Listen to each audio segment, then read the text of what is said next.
오늘 우리에게 주시는 하나님의 말씀은 다니엘서 2장 1절부터 24절까지 말씀이 되겠습니다.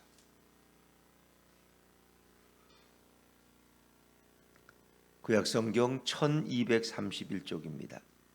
다니엘서 2장 1절부터 24절까지 말씀을 저와 여러분이 한 절씩 교독하십니다.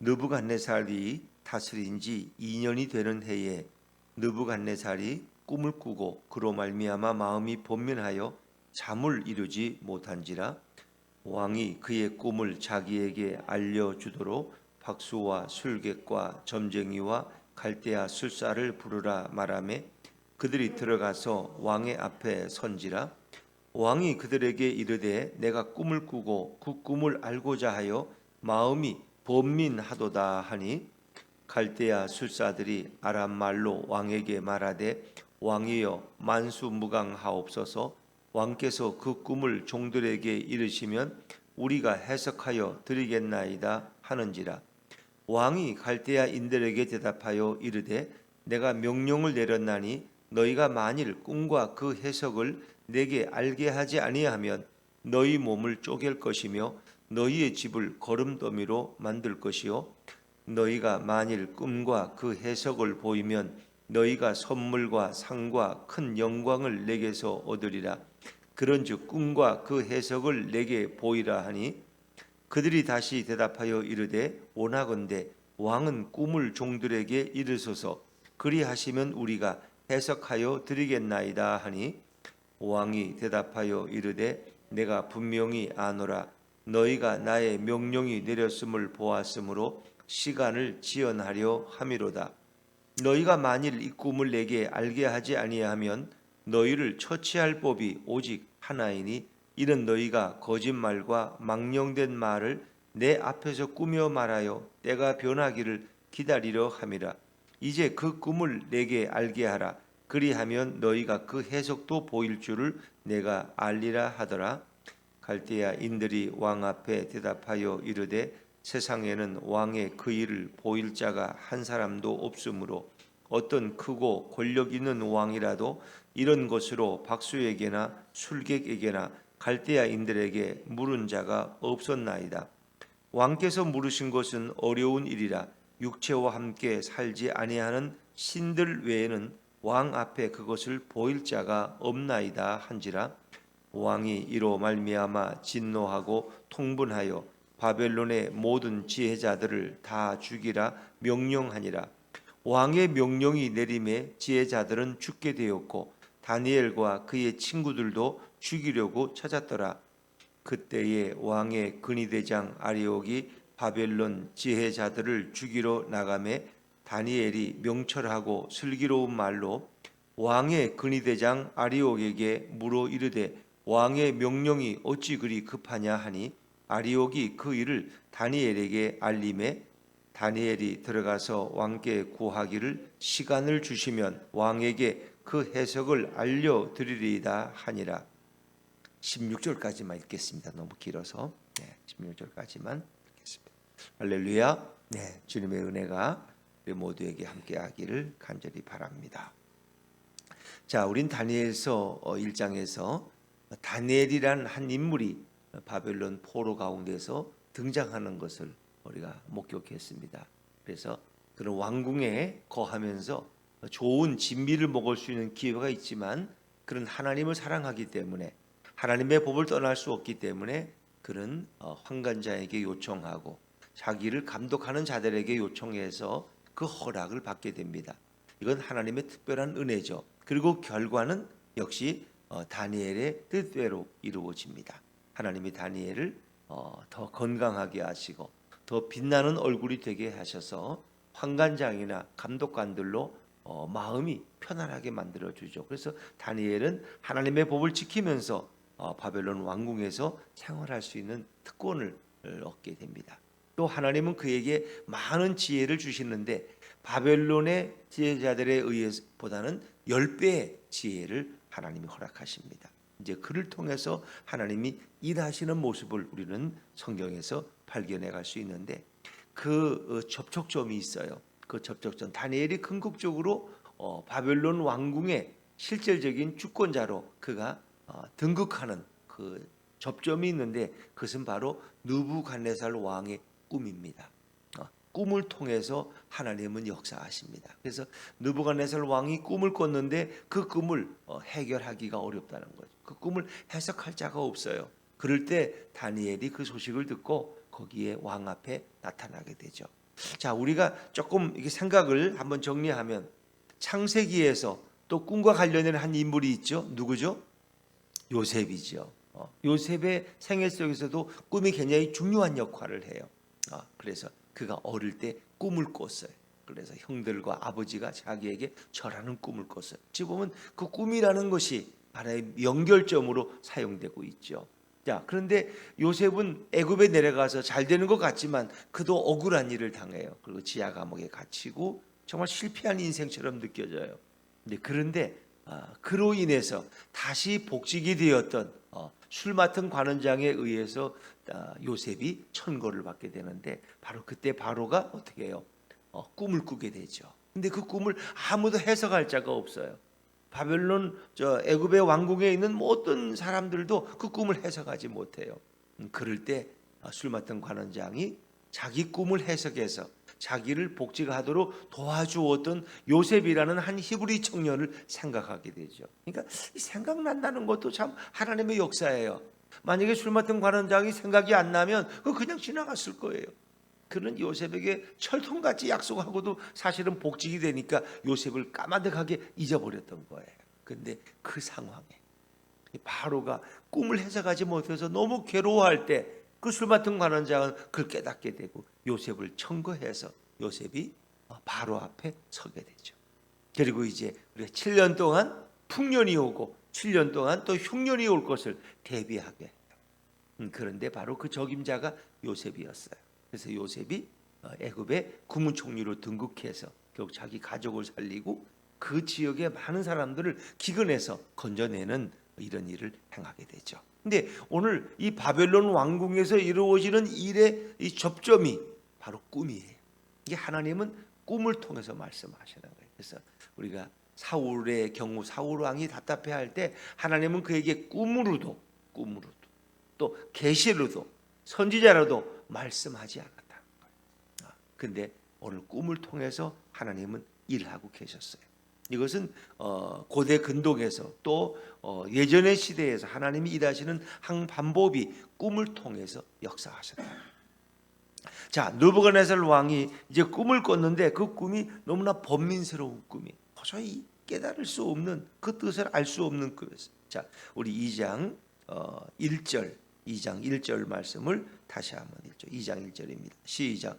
느부갓네살이 다스린 지 2년이 되는 해에 느부갓네살이 꿈을 꾸고 그로 말미암아 마음이 번민하여 잠을 이루지 못한지라. 왕이 잠을 못 자는 거예요. 얼마나 괴롭게 해서 여러분도 잠을 못 주무시면 힘들죠.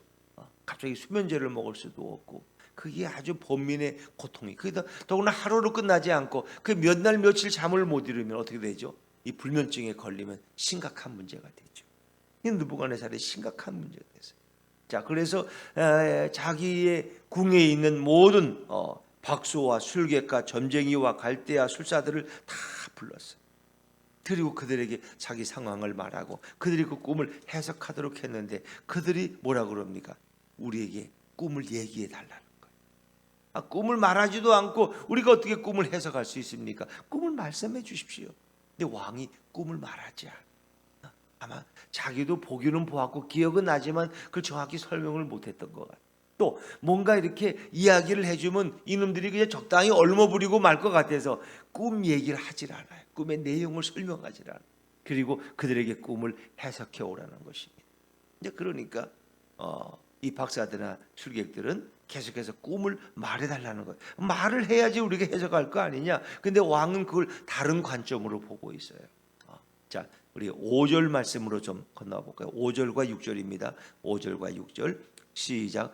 왕이 갈대아인들에게 대답하여 이르되 내가 명령을 내렸나니 너희가 만일 꿈과 그 해석을 내게 알게 하지 아니하면 너희 몸을 쪼갤 것이며 너희의 집을 거름더미로 만들 것이요 너희가 만일 꿈과 그 해석을 보이면 너희가 선물과 상과 큰 영광을 내게서 얻으리라. 그런즉 꿈과 그 해석을 내게 보이라 하니. 왕은 아주 큰 걸 걸었어요. 그런데 그들은 답답해요. 왕이 꿈 얘기를 안 해주는 거예요. 꿈 얘기를 해주지 않고는 꿈을 해석하라는 거예요. 이것처럼 답답한 일이 어디 있어요? 이건 인간이 할 수 있는 일이 아니에요. 그러니까 느부갓네살이 꾼 꿈은 하나님의 계시였어요. 그것은 바로 이 역사의 미래를 미리 말씀해 주는 거예요. 그러니까 이 느부갓네살이 그걸 알 수가 없어, 깨달을 수가 없는 거죠. 그거는 인간의 지혜로는 풀 수 없는 거예요. 그러니까 이것은 인간의 나라와 하나님의 나라를 우리에게 보여주고 있는 거예요. 하나님의 나라는 하나님의 계시를 통해서만 깨달을 수 있는 거예요. 인간들은 그걸 이해할 수가 없어요. 그런데 인간의 그 지혜자들은 그 꿈을 해석하기에 너무나 역부족이었다는 거예요. 그래서 결국 왕은 그들에게 결국 너희가 시간만 지연시키고 있는데 이 꿈을 풀지 못하면 너희에게 갈 길은 하나밖에 없다는 거예요. 너희가 나를 기만하고 거짓말로 시간을 때우려고 했기 때문에 너희들의 목을 다칠 수밖에 없다는 거죠. 자, 9절 말씀으로 건너가 볼까요? 9절입니다. 시작. 너희가 만일 이 꿈을 내게 알게 하지 아니하면 너희를 처치할 법이 오직 하나이니 이는 너희가 거짓말과 망령된 말을 내 앞에서 꾸며 말하여 때가 변하기를 기다리려 함이라. 이제 그 꿈을 내게 알게 하라. 그리하면 너희가 그 해석도 보일 줄을 내가 알리라 하더라. 너희를 처치할 법은 오직 하나. 그것은 너희를 사형시키는 것밖에 없다는 거예요. 자, 그런데 이들의 얘기는 반복이에요. 꿈을 말씀해 달라는 거예요. 꿈을 얘기해 달라는 거예요. 자, 근데 왕도 그 꿈을 정확히 설명하기가 어려워. 자기도 처음 그런 꿈을 꾸었기 때문에. 그래서 너희들로 하여금 너희가 한번 알아맞혀 보라는 거예요. 자, 또 내가 적당히 말해주면 너희가 적당히 얼머부리고 말 테니까 너희들을 신뢰할 수가 없다는 거예요. 그래서 왕의 요구는 지엄하고 어려워요. 자, 그런데 이들은 어떻게 해요? 그 일을 보일 사람이 아무도 없다는 거예요. 그것은 인간으로서는 그 왕의 꿈을 해석할 자가 없다는 거예요.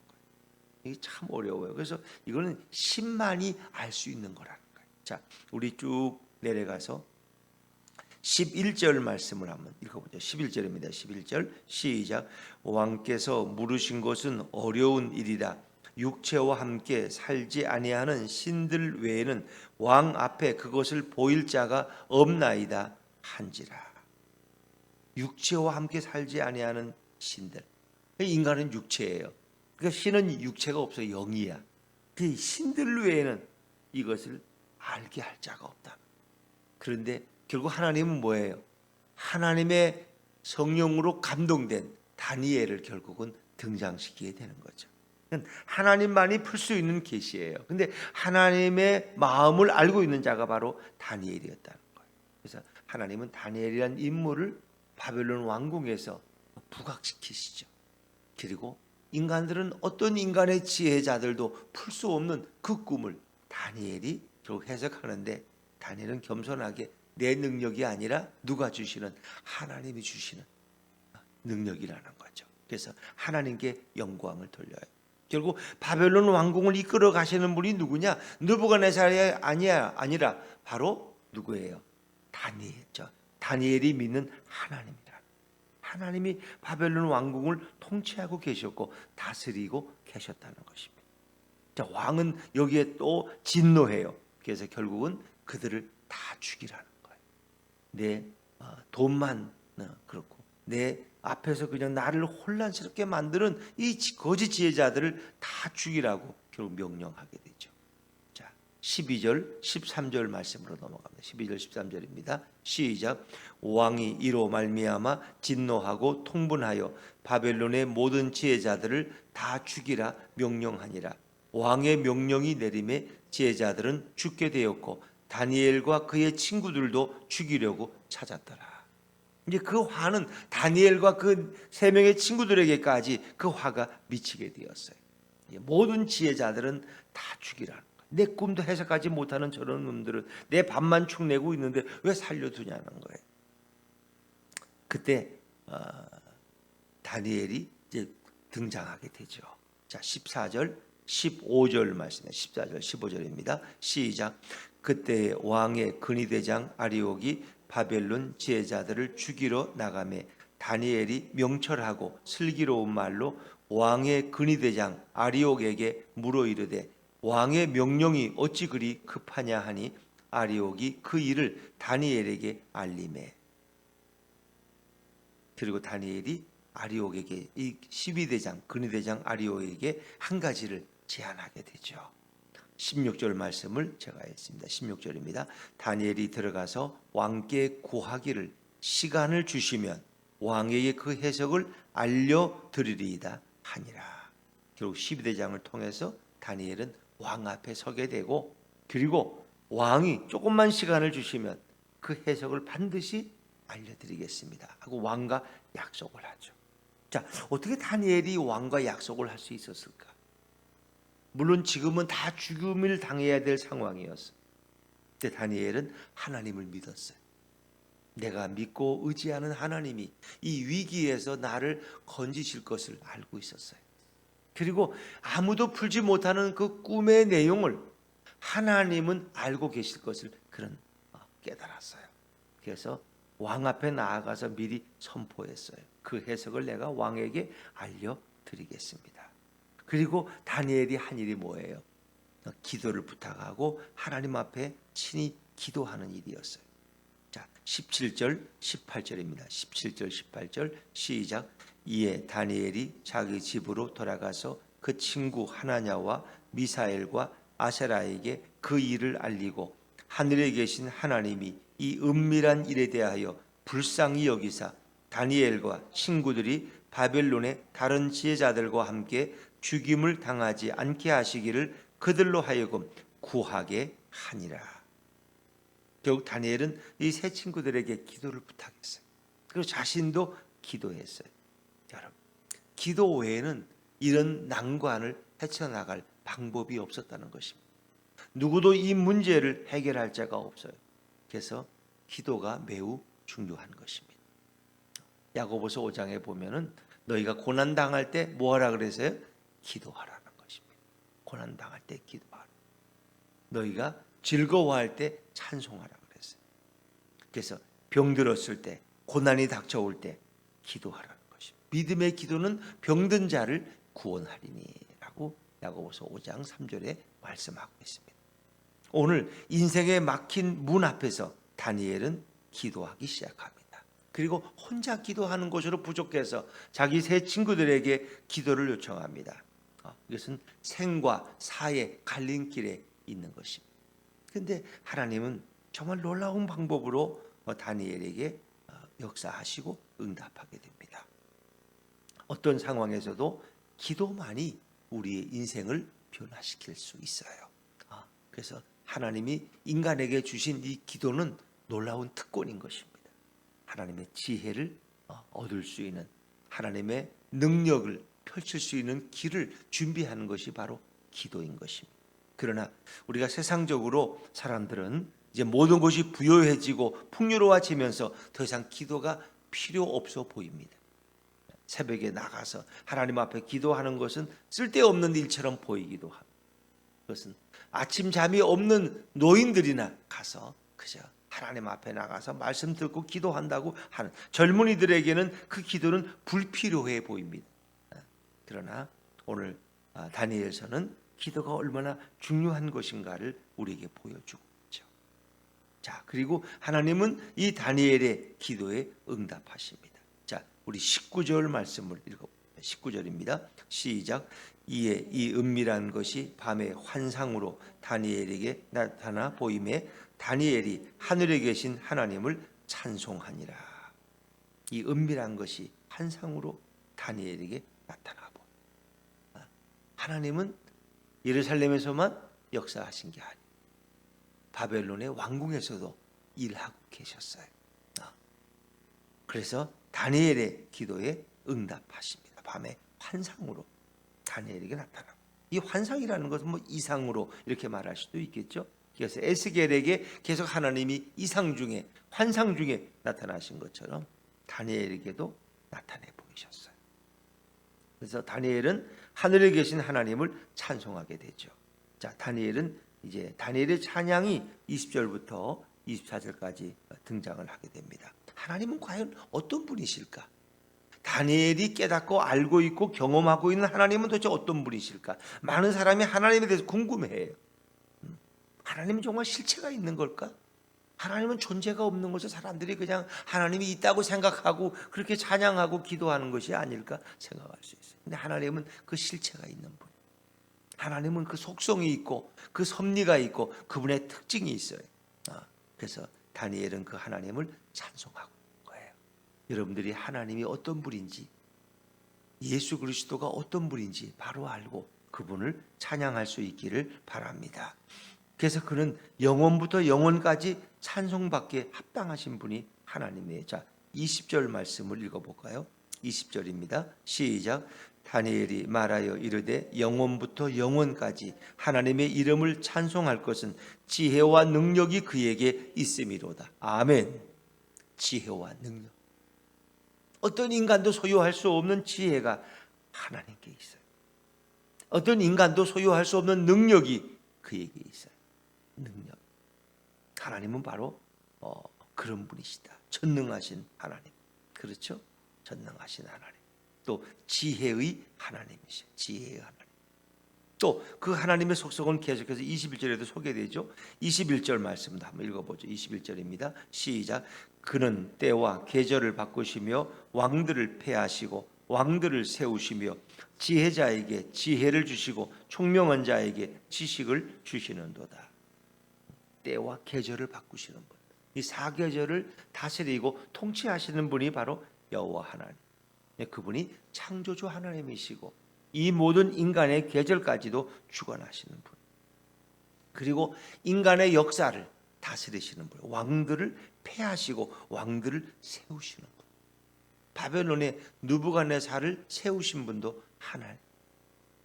그리고 또 바벨론에서 어떻게 바벨론이 페르시아에서 망하고 고레스 왕을 세운 사람도 바로 하나님이세요. 왕들을 세우기도 하고 폐하기도 하시는 하나님. 그분은 바로 내 인생을 흥하게도 하시고 쇠하게도 하시고 내 인생의 생명을 연장시키기도 하시고 그 생명을 걷어가기도 하시는, 그 하나님은 내 인생을 물질로 부욕해도 하시고 내 인생을 가난하게도 하실 수 있는 분이 여호와 하나님. 다니엘은 오늘 그것을 고백하고 있는 것입니다. 지혜자에게 지혜를 주시고 총명한 자에게 지식을 주시는도다. 그래서 야고보서 1장에 보면 너희 중에 누구든지 뭐가 부족하거든? 지혜가 부족하거든. 후히 주시고 꾸짖지 아니하시는 하나님께 구하라. 그러면 그분이 너에게 지혜를 주실 것이다 라고 말씀하는 거죠. 여러분, 우리는 이런저런 일에 막혀서 방법이 없어요. 길이 없어요. 헤쳐나갈 지혜가 없어요. 그때 그 지혜의 문을 열어주시는 분이 누구냐? 바로 여호와 하나님이고 예수 그리스도십니다. 그래서 예수님은 나는 길이요 진리요 생명이라고 자신을 소개하시죠. 22절을 제가 했습니다. 22절. 그는 깊고 은밀한 일을 나타내시고 어두운 데에 있는 것을 아시며 또 빛이 그와 함께 있도다. 그 하나님은 깊고 은밀한 일까지 나타내시고 드러내시는 분, 어두운 데 있는 것을 아시는 분, 또 빛이 그와 함께 있도다. 빛이, 결국 이 빛은 뭐예요? 빛으로 오신 예수 그리스도를 가리키고, 빛은 어떤 어두움을 드러내는 하나의 그런 속성으로서 빛을 말하지만 하나님의 속성이 빛이에요. 이 땅에 오신 예수님이 바로 빛이에요. 그분은 빛으로 오셨어요. 그래서 오늘 이 다니엘의 고백 속에서도 예수 그리스도의 빛 되신 모습을 우리에게 소개해 주고 있는 거죠. 또 다니엘은 계속해서 뭐라고 찬양합니까? 자, 23절 말씀을, 23절입니다. 시작. 나의 조상들의 하나님이여, 주께서 이제 내게 지혜와 능력을 주시고 우리가 주께 구한 것을 내게 알게 하셨사오니 내가 주께 감사하고 주를 찬양하나이다. 곧 주께서 왕의 그 일을 내게 보이셨나이다 하니라. 아멘. 다니엘은 그 지혜와 능력을 하나님으로부터 받게 되었어요. 우리가 주께 구한 것을 내게 알게 하셨사오니, 구하다는 것은 그가 기도했다는 거예요. 다니엘이 그 친구들과 함께 하나님 앞에 기도했는데 하나님이 응답해 주셨어요. 이 다니엘의 고백이 저와 여러분의 고백이 될 수 있기를 주님의 이름으로 축원합니다. 내가 구하고 하나님이 내게 알게 하셨어요. 내게 응답하셨어요. 하나님은 오늘도 말씀하시는 분이에요. 우리가 구할 때 하나님은 자신을 드러내시고 우리를 만나주시고 말씀을 통해서 이상과 환상을 통해서 우리에게 말씀하시는 분이 바로 여호와 하나님이고 예수 그리스도예요. 그래서 다니엘은 그 하나님 앞에 감사하고 있고 그분을 찬양하고 있어요. 우리가 예배 나와서 하나님을 앞에 찬송을 부르고 뭐 복음성가를 부르잖아요. 물론 복음성가의 성격에도 하나님을 찬양하는 내용도 있고 그냥 우리 영혼의 어떤 주신 은혜를 노래하는 것도 있어요. 근데 뭐 하나님 다 모든 찬양은 기뻐하시죠. 그것은 그냥 하는 하나의 종교적 예식이 아니에요. 그 우리의 찬양을 예수님은 받으시고 기뻐하세요. 하나님은 그 찬양을 기억하고 계세요. 그래서 우리는 하나님 앞에 감사하는 것이 그냥 감사해도 좋고 안 해도 좋은 것이 아니에요. 하나님은 그 감사를 보고 계시고 받으신다는 거예요. 우리의 예배를 받으시고 우리의 제사를 받으시고 우리의 찬양을 받으시고 우리의 기도를 그분은 기억하신다는 거예요. 이게 실제적인 실체예요. 많은 분들이 예수를 믿고 신앙생활을 하면서도 자꾸 이렇게 뭔가 그냥 뭉뚱그려 생각해. 추상적으로 생각해. 교회 가면 좋은 거지 뭐. 하나님이 그걸 뭐 다 아시겠어? 하나님이 내 마음을 어떻게 다 알아? 뭐 이렇게 생각해요. 근데 그 하나하나는 너무나 구체적인 것이고 실체적인 것이라는 거예요. 실체가 없는 것을 성경은 말하는 게 아니에요. 구체적인 진리를 우리에게 말씀해 주는 거예요. 그래서 다니엘은 이제 하나님으로부터 그 환상을 받았어요. 그 응답을 받았어요. 그냥 당당하게 12대장 아리옥에게 가서 뭐라고 말합니까? 요즘으로 말하면 이제 경호대장에게 가서 이야기하는 거예요. 자, 24절 말씀입니다. 24절 시작. 이에 다니엘은 왕이 바벨론 지혜자들을 죽이라 명령한 아리옥에게로 가서 그에게 이같이 이르되 바벨론 지혜자들을 죽이지 말고 나를 왕의 앞으로 인도하라. 그리하면 내가 그 해석을 왕께 알려드리리라 하니. 아멘. 자, 이 다니엘의 모습은 어땠을까요, 여러분? 그냥 뭐 이렇게 부끄러우고 너무 죄송해서 이런 모습이었을까요? 하나님의 사람으로 어깨를 펴고 너무나 당당한, 걱정하지 마시오. 내가 문제를 해결할 수 있어. 당당한 모습. 바벨론의 지혜자들을 죽이지 말고 나를 왕의 앞으로 인도하시오. 그리하면 내가 그 해석을 왕께 알려드리리라. 이 모습 얼마나 당당하겠어요, 여러분. 뭐 거기에 무슨 뭐 위축이 있어요? 뭐 부끄러움이 있어요? 소심함이 있어요? 없어요. 그러니까 하나님을 의지하는 사람은 항상 담대한 거예요. 그런 두려워할 필요가 없는 거예요. 세상에 대해서 염려할 필요가 없는 거예요. 정말 이 강하고 담대한 이 믿음의 역사가 여러분에게도 저에게도 드러날 수 있기를 바랍니다. 근데 우리는 기도를 해도 응답의 확신이 없어. 뭘 어려운 문제를 해결하려고 해도 이게 자신이 없어. 이게 다니엘의 모습과 비교되는 거죠. 하나님이 응답을 주셨을 때 그런 두려워할 게 없어요. 하나님이 내게 말씀하시면 뒤돌아볼 필요가 없어요. 우리는 어떤 결정을 하고도 어떻게 해요? 자주 뒤를 돌아봐요. 후회해요. 내가 이게 바른 결정을 한 건가? 내가 이거 잘못 생각한 거 아닌가? 늘 이렇게 때로는 또 후회가 될 때가 있어요. 근데 하나님이 내게 주시는 음성을 듣는다. 이것이 하나님의 응답이라고 확신한다면 뒤돌아볼 필요가 없어요. 왜? 그것은 하나님이 책임지시니까. 합력해 선을 이루게 하시는 분이 바로 우리 하나님이고 예수 그리스도예요. 여러분이 오늘도 이 세상을 살아갈 때 하나님의 사람으로, 그리스도의 사람으로 오늘도 다니엘처럼 담대함을 가지고 세상에 어떤 것도 두렵지 않다는 거예요. 사도 바울이 자기를 죽이려고 한 유대 결사대 40명이 있었지만 바울은 조금도 두려워하지 않습니다. 왜? 예수님께서 그 전날 밤에 그에게 와서 말씀하셨기, 바울아 담대하라.